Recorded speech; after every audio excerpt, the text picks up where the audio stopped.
Hey everybody, we're still talking about anemia here. I'm Dr. Chase Hayden. Dr. Amber Horsley. In our previous videos regarding anemia, we've talked about what anemia is, what some of the common symptoms are, how to diagnose it, and today we're going to talk a little bit about how to treat it.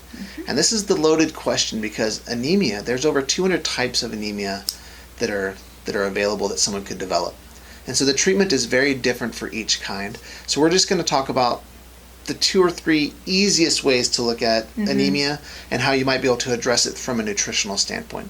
So, Dr. Horsley, which one would you like to talk about? Talk about macrocytic anemia. So, macrocytic anemia is one of those conditions when the red blood cells are too large because they're not maturing effectively and becoming smaller as they get older.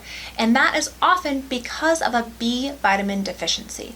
And so that's going to be especially vitamin B12 or cobalamin or B9, folate are the 2 most common. So if you're seeing on your CBC that we talked about last time, that diagnostic test, that your doctor can see in there that could be the reason behind why you're having your anemic symptoms. So oftentimes a B vitamin can be a big difference in helping to relieve some of those symptoms for a macrocytic anemia for you. One of the other types of anemia that we mentioned briefly before is iron deficiency anemia. So in addition to a B vitamin imbalance that can create an anemic problem, iron deficiency can also create an anemic problem. It's the way that most people think about treating anemia, but it's not always the most appropriate way. Just because we're anemic doesn't mean we have an iron deficiency problem. Iron deficiency can happen for a variety of reasons. For example, in a monthly cycle for a female, when there's blood loss, it can generate iron deficiency, and that's just a monthly problem. It's a monthly thing that's going to happen every single month that just generates these abnormal anemic symptoms. There can be blood loss in the stool, there can be blood loss from injury, there can be a deficiency of iron in the diet, there can be a variety of reasons as to why someone might have low iron.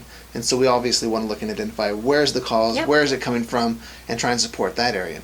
But when it comes to just replacing iron into the diet, obviously we can look at animal proteins like red meat is high in iron. We can look at dark green vegetables for our non-heme sources, which would be like spinach and leafy vegetables like that. And if we get it from a supplement, which is where a lot of people will go and try and increase their iron, it's definitely an efficient way of getting iron into the body, but sometimes has negative side effects like constipation or black stools. Iron deficiency anemia is a common type of anemia, and it's very easily corrected through supplementation and through diet. But both B vitamin deficiency anemias and iron deficiency anemias are common. Both can be identified on simple blood work, and both can be easily repaired through supplementation, through diet, and can dramatically change someone's symptomatic outlook. Energy comes back up, hair stays in place, bruising goes away.